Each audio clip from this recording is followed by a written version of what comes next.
Hi friends, H education centre में आपका स्वागत है। चलिए ट्रांसलेशन के सीक्वेंस को आगे बढ़ाते हुए आज हम लोग कुछ नया ट्रांसलेशन सीखते हैं। जैसे पहला ट्रांसलेशन है आपका, इस गांव में कभी भी कुछ भी नहीं होता है। सेकंड है, इस गांव में कभी भी कुछ भी नहीं हुआ। थर्ड है, इस गांव में कभी भी कुछ भी नहीं होगा। नेक्स्ट है, फोर्थ है आपका, क्या आप कभी भी मिर्ज़ापुर गए हैं। नेक्स्ट है, क्या मोहन कभी भी नेपाल गया है। नेक्स्ट है, मैंने कभी भी देखा है।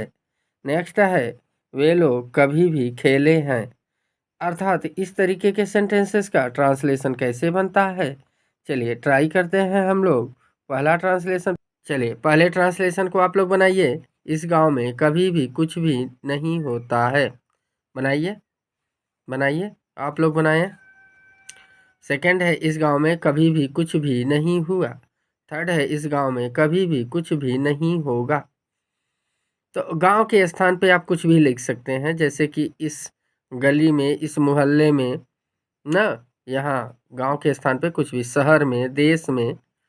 तो यहाँ तो ये चेंजिंग हो सकता है, बशर्ते आपको देखना है यहाँ दो बातें कॉमन हैं।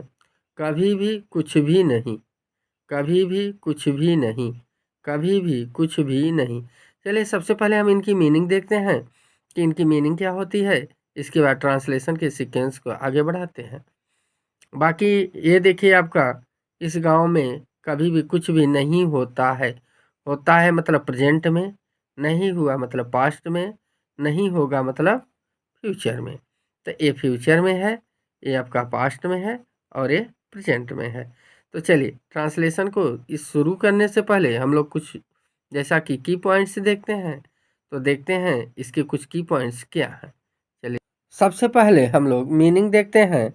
तो जैसा कि मीनिंग है कुछ भी नहीं, तो कुछ भी नहीं को इंग्लिश में क्या लिखेंगे भैया मेरे? नथिंग।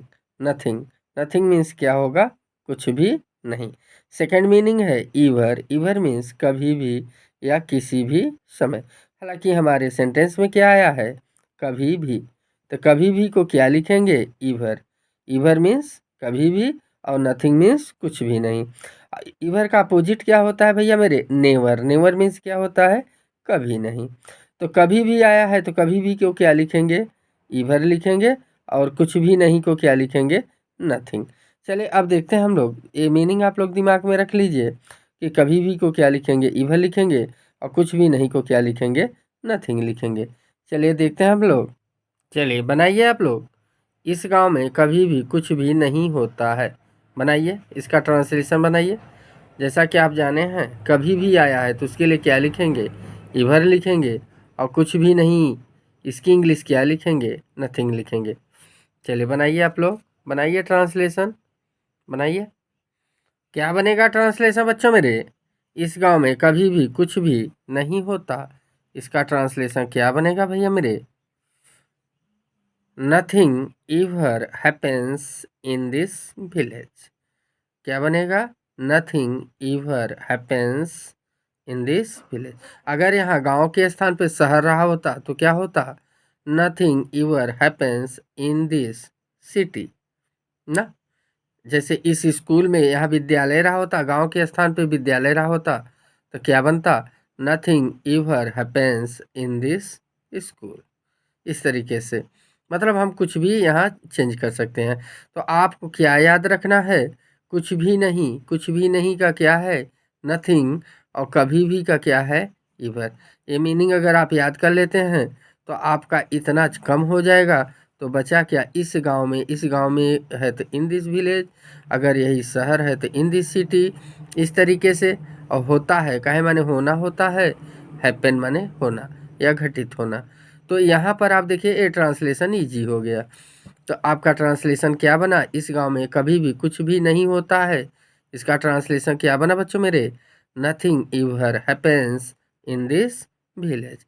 चलिए सेकंड वाले का बनाइए आप लोग, इस गांव में कभी भी कुछ भी नहीं हुआ।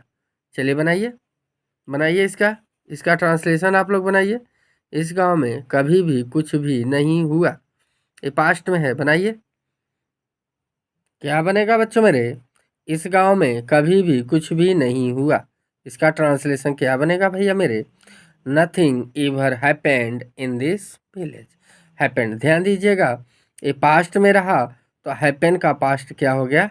हैपेंड ना। तो बाकी देखिए, nothing, nothing, ever, ever, in this village, in this village, यही हैपेन, हैपेंड हो गया। तो यहाँ इस गांव में कभी भी कुछ भी नहीं हुआ। चलिए थर्ड वाले का बनाइए आप लोग। इस गांव में कभी भी कुछ भी नहीं होगा। चलिए बनाइए आप लोग, इसी के बेस पर बनाइए आप लोग, इसी के आधार पर ट्रांसलेशन बनाइए। इस गांव में कभी भी कुछ भी नहीं होगा। चलिए, ये हम लोगों के दैनिक जीवन में भी काम आता है ट्रांसलेशन, हम लोग बोलचाल में भी यूज कर सकते हैं। तो ऐसे छोटे छोटे सेंटेंसेस को सीखना है। ऐसे पर डे आप सीखते रहेंगे, धीरे धीरे सीखते सीखते, बूंद बूंद से कहा जाता है घड़ा भरता है। तो इसी तरीके से एक एक छोटा छोटा सेंटेंसेस सीखते सीखते एक दिन आपकी इंग्लिश अच्छी हो जाएगी। ये मेरा विश्वास करिए। छोटे छोटे सेंटेंसेस को सीखते रहिए और अपने सीखने के क्रम को आगे बढ़ाते रहिए। चलिए इसका ट्रांसलेशन बनाइए। इस गांव में कभी भी कुछ भी नहीं होगा। चलिए बनाइए इसका। क्या बनेगा बच्चों मेरे? इस गांव में कभी भी कुछ भी नहीं होगा। इसका ट्रांसलेशन क्या बनेगा भैया मेरे? Nothing will ever happen in this village. Nothing will ever happen in this village. चलिए नेक्स्ट क्या बनाइए? क्या आप कभी भी मिर्ज़ापुर गए हैं? चलिए बनाइए। यहाँ कभी नहीं कट गया, सिर्फ अब आया क्या? कभी भी आया है। कभी भी के लिए क्या लिखेंगे? ईवर। बनाइए, क्या आप कभी भी मिर्ज़ापुर गए हैं? इसका ट्रांसलेशन बताइए क्या होगा? बनाइए, क्या आप कभी भी मिर्ज़ापुर गए हैं? इसका अनुवाद क्या बनेगा बच्चों मेरे? Have you ever been to Mirzapur. क्या बनेगा भैया मेरे? Have you ever been to Mirzapur. चलिए नेक्स्ट का बनाइए। क्या मोहन कभी भी नेपाल गया है? बनाइए इसका, इसी के आधार पर बनाइए।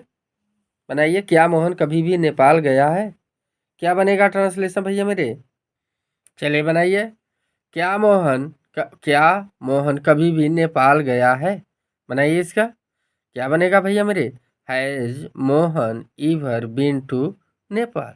इसी तरीके से आप अपने स्थान लोकल प्लेस को ले सकते हैं। जैसे नेपाल की जगह और अपने पास का कोई बाजार कह दी। जैसे कि आप कभी भी बाजार गए हैं तो क्या बनेगा? Have you ever been to market. क्या आप कभी भी स्कूल गए हैं? क्या बनेगा? Have you ever been to school. चलिए अच्छा, नेक्स्ट का बनाइए। मैंने कभी भी देखा है।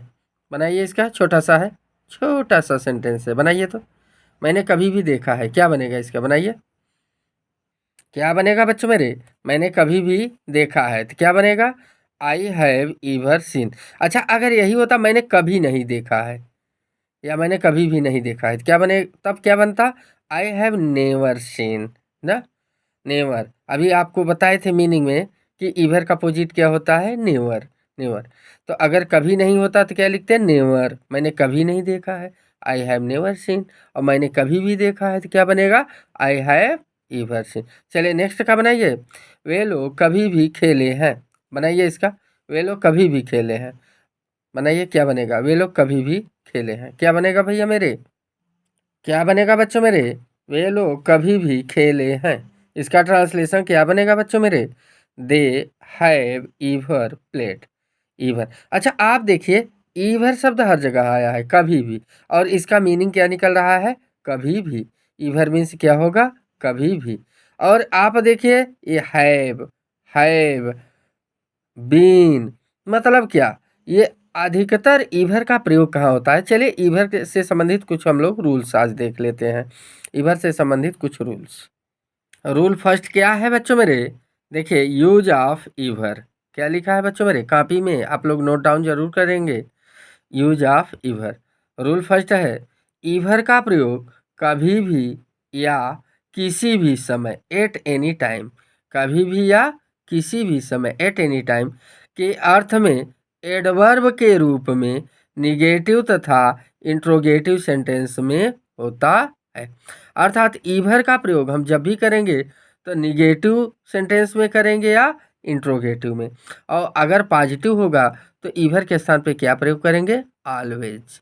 ऑलवेज माने भी क्या होता है? कभी भी या हमेशा। तो लेकिन ऑलवेज और ईवर में क्या अंतर है बच्चों मेरे? ऑलवेज का प्रयोग पॉजिटिव में होता है और ईवर का प्रयोग कहाँ होगा? निगेटिव तथा इंट्रोगेटिव सेंटेंस में। ऑलवेज भी एडवर्ब है और ईवर भी एडवर्ब है, लेकिन ईवर का प्रयोग हम निगेटिव तथा इंट्रोगेटिव सेंटेंस में करेंगे, जैसा कि एग्जाम्पल ट्रांसलेशन के माध्यम से भी बताया गया। और यहाँ देखें, nothing ever happens in this village. Nothing क्या वर्ड है? निगेटिव वर्ड है, इसलिए यहाँ पर क्या लगा है? Ever. Nothing ever happens in this village. Have you ever been to Nepal? देखिए क्वेश्चन मार्क लगा है यहाँ, आप देखिए तो क्या लगा है भैया मेरे? क्वेश्चन मार्क है। ये क्वेश्चन मार्क है तो एक ऐसा सेंटेंस है, इंट्रोगेटिव है। और ये नथिंग आया है, नथिंग है, तो एक ऐसा है, निगेटिव है। तो यहाँ पर क्या कह रहा है? ईवर का प्रयोग कभी भी या किसी भी समय, मतलब ईवर माने क्या होगा? कभी भी या किसी भी समय। कभी भी या किसी भी समय को इंग्लिश में क्या कहेंगे? At any time. At any time मतलब इसका समानार्थी क्या होगा? ईवर। ईवर माने एट एनी टाइम के अर्थ में एडवर्ब के रूप में निगेटिव तथा इंट्रोगेटिव सेंटेंस में होता है। आप देखिए नथिंग आया है तो निगेटिव सेंटेंस है, और यहाँ है पहले आया है, लास्ट में क्वेश्चन मार्क लगा है तो इंट्रोगेटिव सेंटेंस है। सेकेंड रूल क्या कहता है बच्चों मेरे? ईवर का प्रयोग कंपैरेटिव तथा सुपरलेटिव डिग्री के बाद होता है। बहुत महत्वपूर्ण रूल है। ईवर का प्रयोग जब भी हम करेंगे तो अगर कोई सेंटेंस में कंपैरेटिव डिग्री आया है या सुपरलेटिव डिग्री आया है तो हम ईवर को कहाँ लगाएंगे बच्चों मेरे? कंपैरेटिव या सुपरलेटिव डिग्री के बाद लगाएंगे। जैसे ही is crying louder than ever. अब यहाँ देन देखिए, लाउडर, लाउड, लाउडर, लाउडेस्ट। तो लाउडर क्या है? कंपैरेटिव है। देन आया है, ये उसका कंपैरिजन बता रहा है, तो इसके बाद लगाएंगे ईवर। अर्थात देखिए CD लिखा है, CD का मतलब कंपैरेटिव डिग्री, तो हम ईवर को कहाँ लगाएंगे? कंपैरेटिव डिग्री में, कंपैरेटिव डिग्री के बाद। जैसे यहाँ देखिए, this is the best picture, best, good, better, best, best picture that I have ever seen. यहाँ देखिए ईवर, अर्थात इसके बाद लगा है, best picture that I have, इसके बाद ईवर सीन, ईवर यहाँ लगा है। सुपरलेटिव मतलब क्या? ईवर का प्रयोग कंपैरेटिव या सुपरलेटिव डिग्री के बाद होता है, इसके पहले नहीं लगा सकते। अगर हम लिख दें ही इज ईवर क्राइंग लाउडर ना, तो गलत हो जाएगा, क्योंकि यहाँ अगर ये सेंटेंस आपका कंपैरेटिव है तो कंपैरेटिव डिग्री के बाद लगाएंगे, सुपरलेटिव है तो सुपरलेटिव डिग्री के बाद लगाएंगे। रूल थर्ड क्या कह रहा है बच्चों मेरे? रूल थर्ड क्या कह रहा है? देखें, ईवर का प्रयोग एट एनी टाइम, देखिए एट एनी टाइम, यहाँ देखिए एट एनी टाइम मतलब किसी भी समय, कभी भी। तो मतलब ईवर का प्रयोग at any time before now या देन के अर्थ में वर्ब के साथ, ध्यान दीजिए, प्रेजेंट परफेक्ट या पास्ट परफेक्ट टेंस में होता है। अर्थात ईवर का प्रयोग किस टेंस में होता है बच्चों मेरे? प्रेजेंट परफेक्ट टेंस में होता है, या ईवर का प्रयोग किस में होता है? पास्ट परफेक्ट टेंस में होता है। मतलब यहाँ एक बात तो क्लियर हो रही है कि हम ईवर आने से समझ जाएंगे कि वह सेंटेंस किस टेंस में जाएगा, या प्रेजेंट परफेक्ट में जाएगा या पास्ट परफेक्ट टेंस में जाएगा।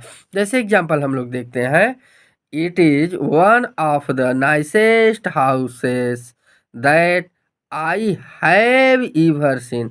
हैव, आई हैव, यहाँ हैव क्या बता रहा है? प्रेजेंट परफेक्ट बता रहा है। तो ईवर का प्रयोग कहाँ कहाँ करेंगे भैया मेरे? वर्ब के साथ प्रेजेंट परफेक्ट टेंस में या पास्ट परफेक्ट टेंस में करेंगे। रूल नेक्स्ट क्या कह रहा है बच्चों मेरे? रूल नेक्स्ट कह रहा है, इंट्रोगेटिव शब्द, इंट्रोगेटिव वर्ड्स, आई डब्ल्यू का फुल फॉर्म क्या लिखा है? Interrogative words. इंट्रोगेटिव वर्ड्स के बाद ईवर का प्रयोग होता है। अगर वाक्य में कहीं पर इंट्रोगेटिव वर्ड आ रहा है, जैसे व्हाट, व्हेन, वेयर, ये सब प्रश्नवाचक शब्द हैं, तो जब प्रश्नवाचक शब्द होंगे तो हम ईवर को कब लगाएंगे? उनके बाद लगाएंगे। जैसे आप एग्जाम्पल देखिए, यहाँ लिखा व्हाट ईवर, वाट ईवर। वाट ईवर क्या है? एडजेक्टिव। ध्यान दीजिएगा, सिर्फ ईवर क्या है? सिर्फ ईवर क्या है? एडवर्ब। लेकिन वाट ईवर क्या है? एडजेक्टिव। वाट ईवर मीन्स होगा क्या? वाट ईवर मीन्स होगा जो कुछ भी, किसी भी प्रकार का, सब का सब, सारा, चाहे किसी भी प्रकार का। वाट ईवर, वाट ईवर एडजेक्टिव है, वाट इवर के इतने हिंदी अर्थ होंगे। वाट इवर मीन्स क्या होगा, जो कुछ भी, किसी भी प्रकार का, सबका सब, सारा, चाहे किसी भी प्रकार का। जैसे अगला देखिए वाट इवर, अब यही वाट इवर एडजेक्टिव है, यही वाट इवर यहाँ पर प्रोनाउन है। तो अब देखिए प्रोनाउन के रूप में इसका हिंदी अर्थ क्या होगा, कुछ परवाह नहीं की, सारा। अब देखिए सारा या सबका, सबका सब, सारा, तमाम, जो चाहे, सब कुछ, जो। अब देखिए वाट सो इवर, नेक्स्ट आपका है इवर से बना है वाट सो इवर। वाट सो इवर, वाट सो इवर को देखिए, वाट सो इवर क्या है, एडजेक्टिव है।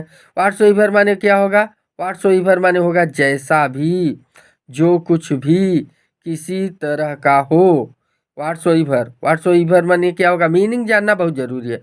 वाट सो इवर माने क्या होगा, जैसा भी, जो कुछ भी, जिस किसी तरह का हो, वाट सो इवर।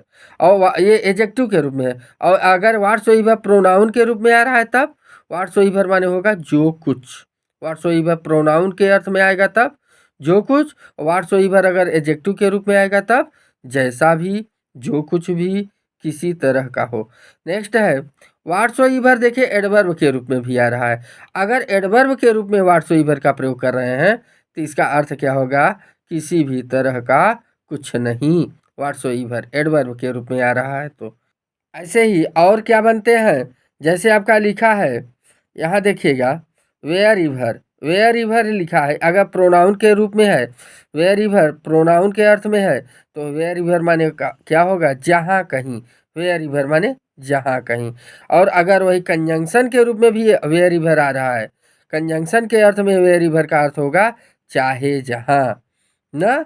और अगर वेयर इवर एडवर्ब के रूप में आ रहा है तो ये प्रश्न पूछेगा, अर्थात तो इसका अर्थ क्या होगा, कहाँ से।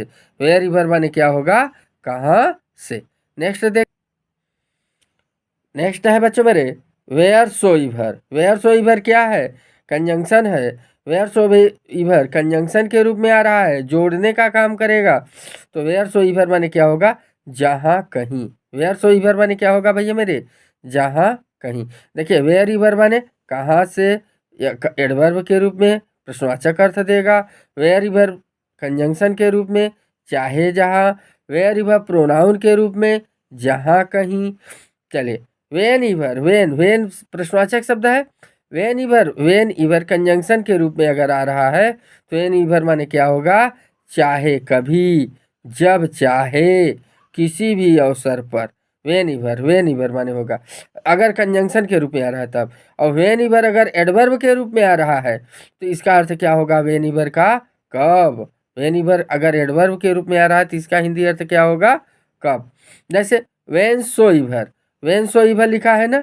अब वेन सो इवर को देखिए, वेन सो इवर माने क्या होगा, अच्छा वेन सो इवर कंजंक्शन के रूप में भी यूज कर सकते हैं और एडवर्ब के रूप में भी। तो वेन सो इवर माने होगा क्या, जब भी। वेन सो इवर माने जब भी, जिस समय भी, वेन सो इवर।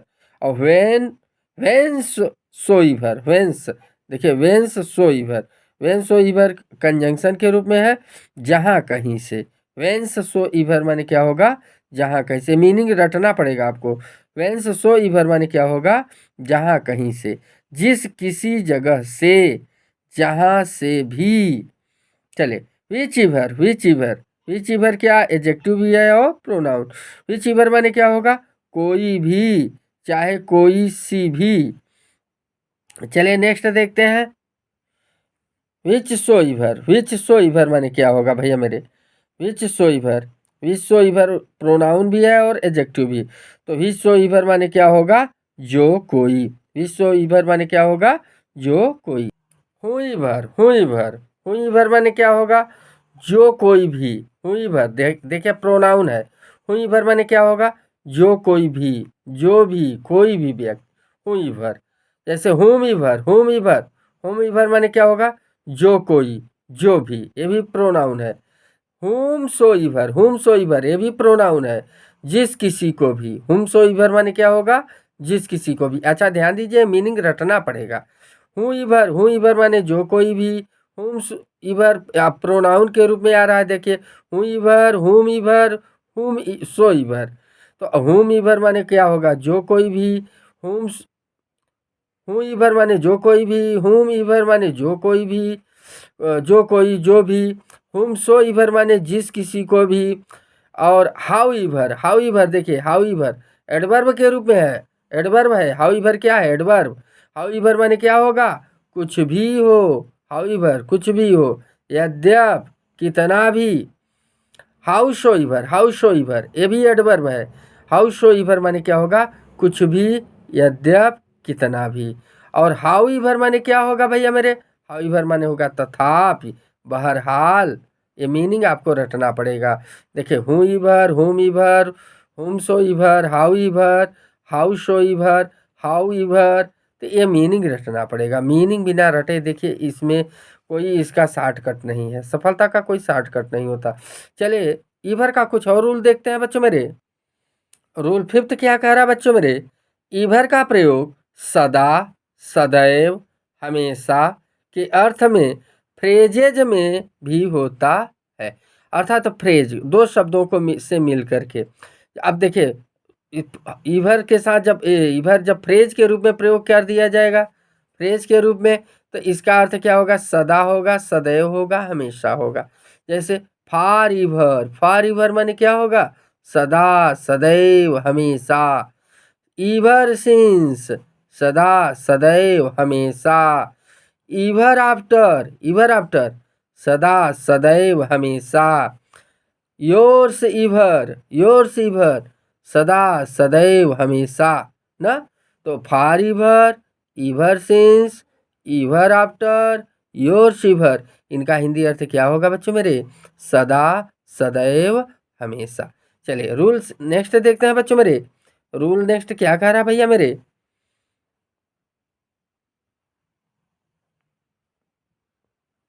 रूल नेक्स्ट क्या कह रहा है बच्चों मेरे, कभी भी, कभी भी ईवर का प्रयोग सदा, सदैव, हमेशा के अर्थ में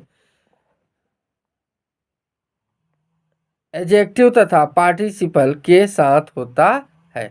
मतलब जब सदा सदैव अर्थ देगा तो इसके साथ क्या होगा, मतलब या तो एडजेक्टिव या पार्टिसिपल आएगा। जैसे देखिए, ईवर ग्रीन ट्रीज, ईवर ग्रीन ट्रीज ना। तो ईवर ग्रीन माने सदाबहार पेड़, ईवर ग्रीन ट्रीज माने क्या होगा भैया मेरे, सदाबहार पेड़। जैसे हिज ईवर लविंग वाइफ ना, उसकी सदा चहेती पत्नी। हिज ईवर ओपन माउथ, उसका हमेशा खुला मुंह। एन ईवर इंक्रीजिंग डेट, एक हमेशा बढ़ता कर्ज। ध्यान दीजिए, आज ईवर के संबंध में हम लोगों ने बहुत महत्वपूर्ण जानकारी ली। आप इसका एक नोट बनाइए, एक कॉपी बनाइए, नोटबुक में उसको लिखिए, और ये रूल्स को लिखने के बाद इन्हें रटिए। जब आप इन्हें रटेंगे तब ये सरल होगा। और वैसे तो आपको ये कठिन लग रहा होगा कि सर जी आज क्या पढ़ा रहे हैं, कम समझ में आ रहा है। तो कम समझ में आने का सिर्फ एक रीज़न है कि आपको ये रूल्स याद नहीं है। आपको ये रूल लर्न करने होंगे बच्चों मेरे। जब ये रूल लर्न हो जाएंगे, और आप 2 बार वीडियो इसे ज़रूर देख लीजिएगा, आपको पूरा कॉन्सेप्ट क्लियर हो जाएगा। और कैसा लगा, अच्छा लगा, खराब लगा, कमेंट बॉक्स में ज़रूर लिखिएगा। और एक सब्सक्राइब आप लोग ज़रूर बढ़ाइए, ज़्यादा नहीं, एक सब्सक्राइब आपसे रिक्वेस्ट है। आप एक सब्सक्राइब अपनी तरफ से बढ़ाइए, और कमेंट लिखिए, इसमें शेयर करिए, सब्सक्राइब करिए, और लाइक करिए, दोस्तों के साथ शेयर करिए, और उन्हें बताइए। और ये सब महत्वपूर्ण जानकारियां हैं, इन्हें हल्के में नहीं लेना है, अच्छे से इन्हें रिवाइज करना है, एक कॉपी बनाना है, उसमें लिखना है और इसे रटना है। और जब तक आप रटेंगे नहीं तब तक ये मीनिंग क्लियर नहीं होगा। क्योंकि कुछ चीज़ें ऐसी हैं जो रटनी पड़ेंगी, कुछ चीज़ें तो समझ के काम हो जाएगा, लेकिन कुछ चीज़ें रटने वाली जो चीज़ है उसे रटना पड़ेगा। इसी के साथ आज बस इतना ही। थैंक्स।